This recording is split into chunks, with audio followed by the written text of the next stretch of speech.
One of the most powerful men of faith in the entire Bible sat down under a tree, alone, and asked God to let him die.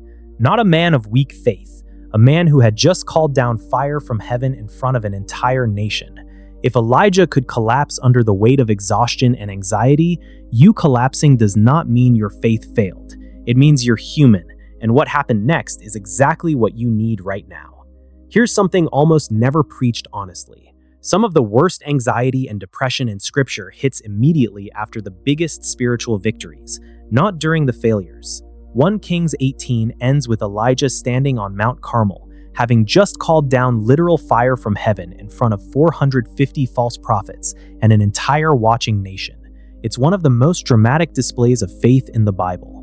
One chapter later, in 1 Kings 19, that same man is running for his life, collapsing under a broom tree in the wilderness, and telling God plainly, "It is enough. Now, O Lord, take away my life." This is not a contradiction in Elijah's character. This is the honest, physical, mental reality of what happens after a man pours everything he has into standing strong. The body and mind eventually demand payment. Elijah had just had the greatest victory of his ministry, and within 24 hours he was suicidal, exhausted, and alone in the wilderness. If it happened to him, it is not a sign of weak faith when it happens to you. Think about the physical toll alone before you even factor in the emotional one. Elijah had just outrun King Ahab's chariot on foot, all the way from Mount Carmel to Jezreel, a distance of roughly 17 miles after a day that already included a public confrontation with hundreds of false prophets. His body had nothing left before the threat from Jezebel even arrived. That matters because it means his collapse wasn't purely spiritual weakness or a failure of faith. It was a body and a mind that had been pushed past their limit, the same way yours can be pushed past its limit by a season that demanded everything and never let you rest afterward. There's an important detail in how Elijah actually prayed under that tree too. He didn't just say he was tired. He said, "I am no better than my fathers," comparing himself in his exhaustion to generations of men who also gave up under pressure. That's what anxiety does to a man's self-assessment. It doesn't just make you tired, it makes you rewrite your own story into one of inevitable failure, as if collapsing now proves you are always going to collapse. Elijah believed that about himself in that moment, and he was wrong about it. The very next chapters of his life prove he wasn't finished. Whatever story your exhaustion is telling you about yourself right now deserves the same skepticism. Notice what triggered the collapse. Not defeat, but a threat. Queen Jezebel sent word that she intended to kill him within the day. One threat after one enormous exertion of faith, and the strongest prophet in the nation fell apart completely. This is exactly how anxiety actually operates in a man's life. It rarely hits during the fight. It hits in the exhausted quiet afterward, when the adrenaline drops and the fear finally catches up to you. If you felt anxious, hollowed out, or close to done right after handling something that required everything you had, a hard season at work, a family crisis, a financial fight you finally won, you are not weak. You are living Elijah's exact pattern. If you have ever felt the crash right after a hard-won victory, the hollow, the collapse that makes no sense given what you just came through, type "under the tree" in the comments right now. Elijah felt it too. You are not disqualified. Subscribe right now because this collapse will happen again in your life.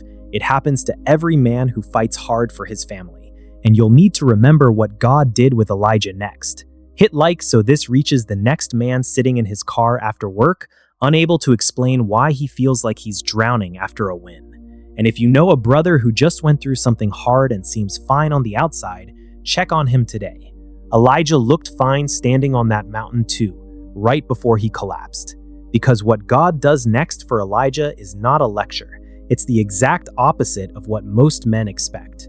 This is the part of the story that should genuinely surprise you. Elijah, sitting under the tree, tells God he wants to die. And God's response in verses 5 through 7 is not correction. It's not a sermon about faith. An angel touches him and says simply, "Arise and eat." Elijah eats and goes back to sleep. The angel wakes him a second time and says it again. "Arise and eat, because the journey is too great for you." Then Elijah eats again and travels 40 days on the strength of that food. God's first response to his prophet's suicidal exhaustion was food and rest, not a rebuke for weak faith. not a reminder of the fire he just called down from heaven. Physical restoration, twice before a single word of correction or direction was given. This tells you something critical about how God actually views your anxiety and exhaustion. He does not meet it with shame. He meets it with care for your body first, because your body and your spirit are not separate battles. It's worth noticing that the angel let Elijah sleep between the two meals instead of rushing him. The text says Elijah lay down and slept after the first meal, and the angel came back a second time rather than pushing him straight back onto his feet. There was no urgency to get him moving before he was actually ready. If you've been telling yourself you have to push through exhaustion immediately because there's too much at stake to rest, this moment argues the opposite. Rest wasn't the interruption to Elijah's mission. Rest was the first step of it. Only after Elijah is fed, rested, and strengthened does God ask him the real question in verse 9. What are you doing here, Elijah? And even then, Elijah's answer is raw and honest. He tells God he feels completely alone, that he's the only one left who's still faithful, that his life is being hunted. God doesn't correct the emotion. God corrects the false belief underneath it, revealing in verse 18 that there are 7,000 others who have remained faithful, people Elijah had no idea existed because isolation had convinced him he was alone. It's also worth noticing that God asks Elijah the exact same question twice, once in verse 9 and again in verse 13, after the wind, the earthquake, and the fire have all passed and God finally speaks in a still small voice. Elijah gives almost the identical answer both times, word for word. God doesn't seem frustrated by the repetition. He simply keeps meeting Elijah in the same honest place until Elijah is ready to hear the next instruction. If you find yourself telling God the same complaint over and over without any sense of progress, that repetition is not a sign you're failing at this. It may just be exactly how long it takes a genuinely exhausted man to be ready to move forward again. That is exactly what anxiety does to a man. It doesn't just make you tired, it convinces you that you are uniquely alone in what you're carrying, when the truth is there are thousands of men fighting the exact same quiet battle you are. So what do you actually do when you're the man under the tree? Tonight, not someday. First, let your body be tended to before you demand your spirit perform. Eat, sleep, stop treating physical exhaustion as a separate issue from your spiritual state. God didn't rebuke Elijah's faith, he fed him. Do the same for yourself before you judge your own collapse. Second, get honest about the lie anxiety is telling you. Elijah believed he was completely alone. You likely believe something similar right now, that no one else understands this specific weight, that you're the only one struggling this much while looking fine on the outside. That belief is almost always false, and it is the exact belief the enemy wants you to keep carrying in silence. Third, remember that collapse is not the end of your usefulness. Elijah went on, after this exact breakdown, to anoint kings and mentor Elisha. Some of the most significant work of his entire ministry happened after the tree, not before it. Your collapse right now is not your disqualification. It might be the exact place God meets you before your next assignment. Fourth, let someone actually see you. Elijah's honest answer to God, "I alone am left," only came because God asked him a direct question and waited for a direct answer. Most men never get asked, and even fewer would answer honestly if they were. Find the one man in your life who would actually ask you how you're doing and mean it, and let yourself answer without performing that you're fine. The 7,000 Elijah didn't know about were real the entire time he felt alone. Your 7,000, the other men quietly carrying the same weight, are real too, and you will never find them by staying silent under your own tree. Being the one who finally says it out loud is often what gives the next man permission to say it too.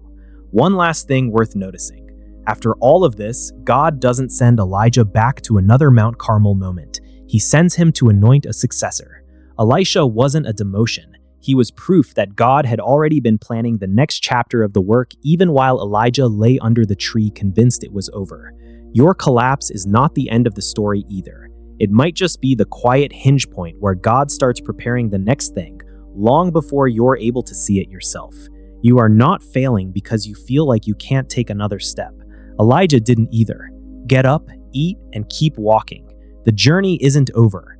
If you want to see what Elijah did with the 7,000 men he didn't know existed, and how that truth changes how you see your own isolation, that's the next video. Watch it now.